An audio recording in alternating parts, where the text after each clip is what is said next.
मी अर्जुन गुलाबराव सांगडे, राहणार दहेगाव, तालुका जिंतूर, जिल्हा परभणी.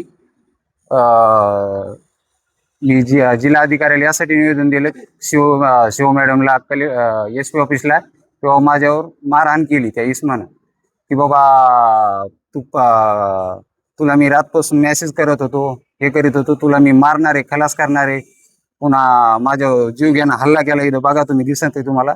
आणि त्याच्यानंतर मला म्हणला की तुला अट्रॉसिटीमध्ये अडकितो, माझ्याकडे लय बाया येतात, असं करतो तसं करतो.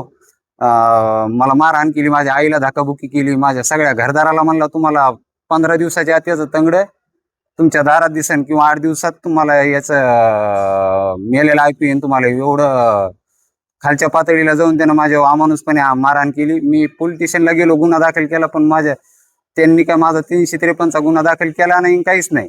त्याच्यानंतर मी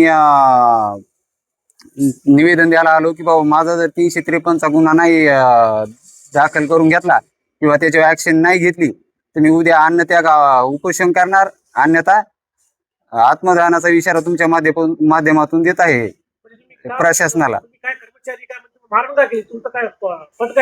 ग्रामपंचायत शिपाई म्हणून आहे, ग्रामपंचायत कार्यालय दहेगाव.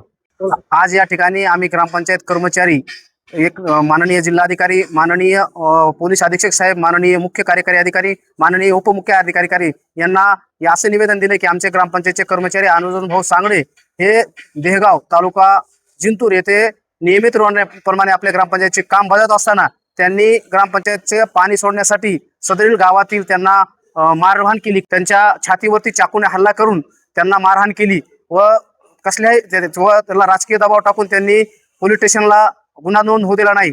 की आमचं एवढंच या माध्यमातून सांगणं आहे त्यांना की माननीय जिल्हाधिकारी कार्यालय, माननीय मुख्य कार्यकारी अधिकारी व माननीय पोलीस अधीक्षक साहेब व माननीय उपमुख्य अधिकारी यांना या निवेदनाने आम्ही असे सांगतो की त्यांनी 353 हा गुन्हा दाखल करावा, कारण हा ग्रामपंचायतचा कर्मचारी आहे. तसा शासनाचा GR आहे, GR नुसार हा गुन्हा दाखल करण्यात यावा, यासाठी आम्ही या ठिकाणी आज माननीय आम्ही कलेक्टर साहेबाला निवेदन आपण दिलेलं आहे.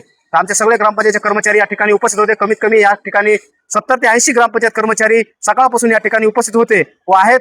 ते माननीय जिल्हाधिकारी कार्यालयाला न येता ते जिल्हा परिषद या ठिकाणी थांबलेले आहेत.